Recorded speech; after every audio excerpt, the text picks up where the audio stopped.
Bugünkü dərsimiz dividend əməliyyatının üsulu haqqındadır. Bunda 3 dənə alt sual üzərində nəzərdən keçirəcəyik. İlk öncə dividend anlayışı nədir? İkincisi dividendin hesablanma mexanizmi nədir? Bir də dividend əməliyyatının müxavirləşməsi. İlk öncə görək dividend nədir? Biz ilkin olaraq məsələ həllində və əvvəlki dərsdə ümumən demişik dividend nədir? Bu dərsimizdə isə bunu detallı izah edəcəyik. Ümumiyyətlə, dividend təsisçi ilə bağlı olan anlayışdır. Ona görə də dividend müəssisənin təsisçinin gəliridir. Necə ki, işçinin gəliri əmək haqqı olan kimi, təsisçinin də gəliri dividenddir. Müəssisənin həm təsisçisi direktor olarsa, həm direktor da olarsa, o zaman həm direktora görə əmək haqqı alacaq, həm təsisçi olmağına görə də dividend gəliri əldə edəcəkdir. Digər tərəfdən dividend xalis mənfəət hesabına ödənilir. Bu nə deməkdir? Bu deməkdir ki, müəssisə xalis mənfəət əldə eləməsə, ona dividend ödənişi düşmür. Hətta müəssisədə pul olsa belə. Səbəb nədir?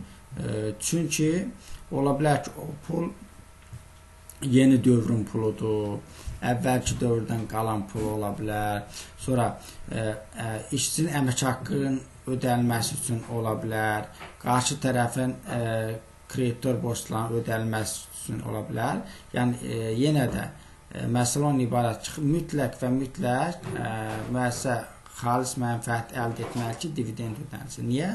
Çünki gəlirdən xərc çıxırdıq, onda ümumi mənfəət qalırdı və ümumi mənfəətdən də biz demişdik ki, mənfəət vergisini çıxdıqdan sonra xalis mənfəət qalırdı. Buna görə də mütləq dividend xalis mənfəət hesabına ödənilir. Dividend anlayışı ancaq hüquqi şəxslərə əhatə edir.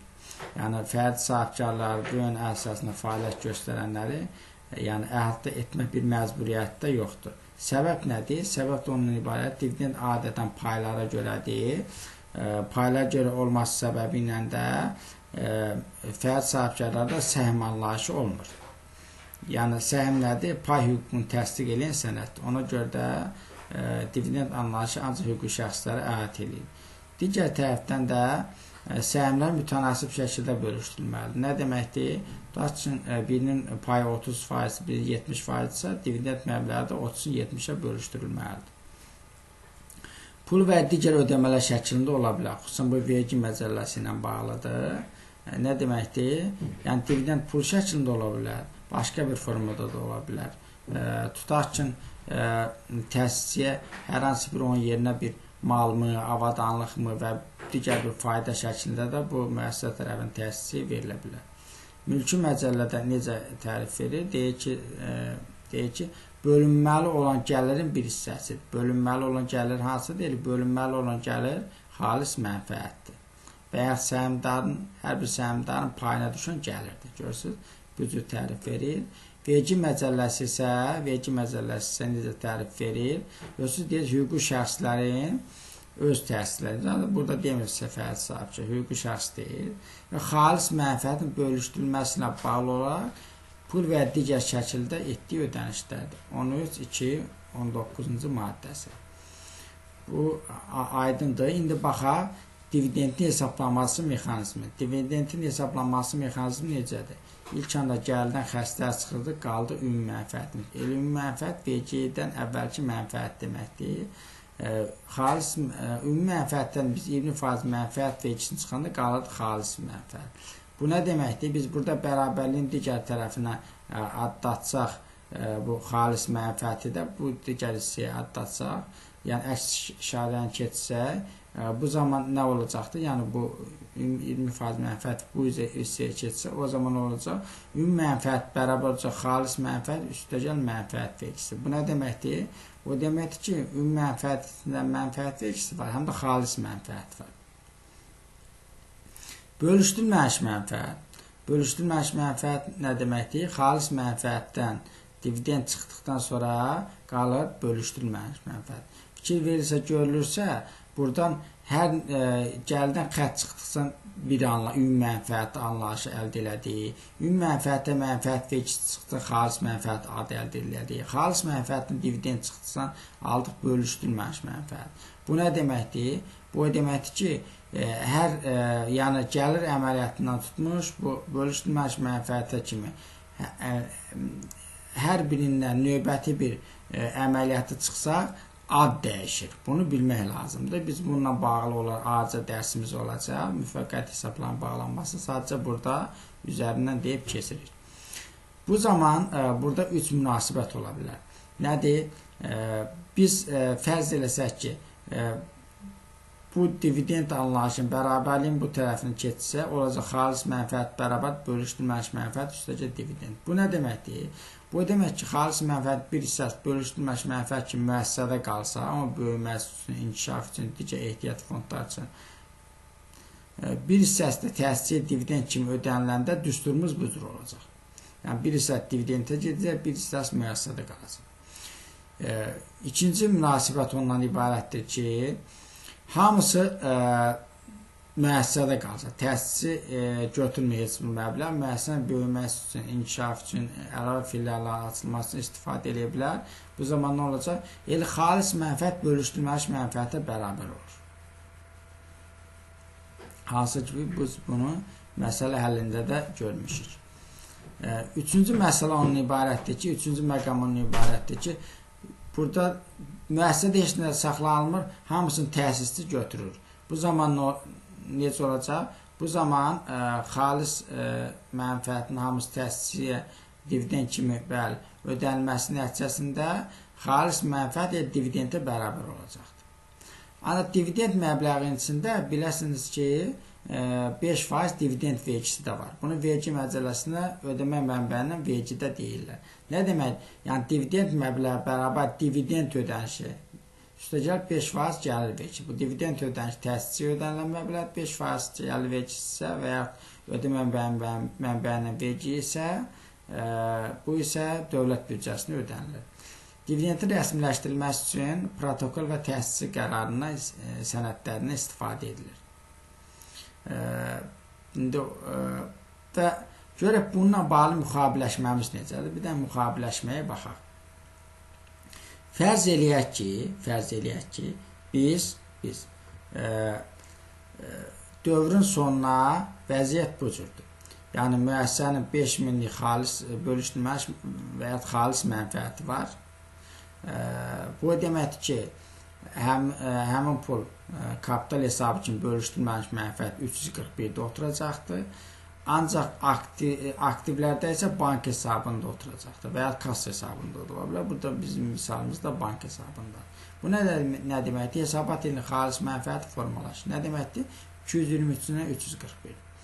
Biz artıq dividend elan eləyəndə, elan eləmək nə deməkdir? Burada biz dividendlə bağlı indiyə kimi 2 hesabla qarşılaşmışdıq. Biri dividend öhdəliyi idi və dividend ödənişi idi. Biz demişdik ki, dividend ödənişinin ölçüsü də 341 nömrəli hesabdaydı. Niyə? Çünki 341 nömrəli hesabın özü xalis mənfəət hesabıdır. Xalis mənfəət hesabının içində dividendin özü də onun içindədir. Ona görə 341 ilə qeyd edildi. Ancaq burada isə yeni bir hesab görürük. 344 nömrəli hesab. Adla elan edilmiş dividend. Elan edilmiş dividend bu rəsmiyyət xatirinə olan bir əməliyyatdır. Nə deməkdir? Yəni, elan edirlər və protokol sənədini rəsmiləşdirirlər ki, həqiqətən bu təsisçiyə bu qədər 3000 pul düşür.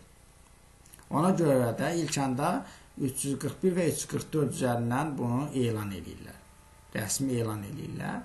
Yenə də 341 nömrə bizim görürsünüz yerini dəyişmir. Nə hesabıdır? 341 kapital hesabıdır. Xalis mənfəət hesabı da onun içindədir. Xalis mənfəətdə 341'də qeyd olunur, bölüşdürülməmiş mənfəət adı da və dividend adı da. Onu da izah elədim ki, yuxarıda 3 məqam var. Ona görə hamısı 341 nömrəli hesabdadır.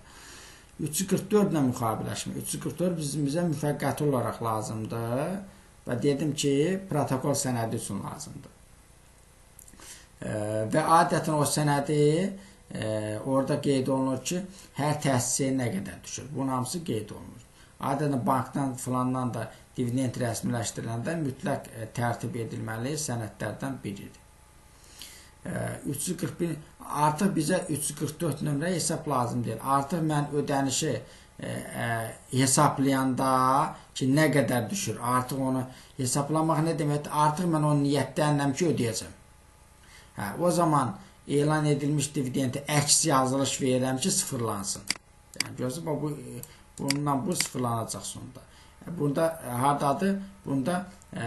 Burada göstəriləndə hansıdır? Burada debet hissədədir. Artıq mən burada ona kredit yazılışı verirəm ki, o sıfırlansın. Nə olur? Bunlar öz aralarında gedirlər. Qalır nə? Bölüşdürülməmiş mənfəəti mən dividend öhdəliyim. Sonra isə hesablanma mexanizmi belə olur. Sonra isə nə edirəm? 534 nömrə hesabı təkrar burada hardadır? Burada kreditdədir. Ancaq 534 nömrə hesabında 2-dən iddiası var. Nədir?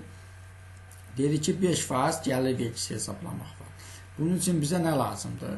Bunun üçün bizə 2 dənə yəni hesab lazımdır. Bunlardan biri vergi öhdəliyi hesabıdır. Digəri isə məsələn bank hesabıdır. Halbuki hər ikisinin iddiası var. Vergi öhdəliyi hesabı nə deməkdir? Dövlətlə bağlı olan hesabdır. Yəni dövlətlə bağlı olan hesab nə deməkdir? Bu deməkdir ki, dövlət deyir ki, yəni mənim 5%-imi ödə. Yəni 3000-in 5%-i də nə qədər eləyir? 150 manat eləyir. Yəni biz təsisçiyə pul köçürəndə 150 manat tuturuq, 2850 manat ödəyirik. 2850 manatı necə ödəyirik? Buradan bank hesabını ödəyirik, dividend ödəyirik, 2850-ni buradan qapıyırıq. Əlavə olaraq da burada isə ilk anda biz 150 hesablayırıq. Nəyi? Dividend öhdəliyi, vergi öhdəliklərindən ayrı-ayrı hesablayırıq. Gördünüz? Burada hesablayırıq. Sonra isə bank hesabını ödəyirik, gedir dividend öhdəliyi hesabı da burada qapanır. Və bununla da dividend əməliyyatı yekunlaşır.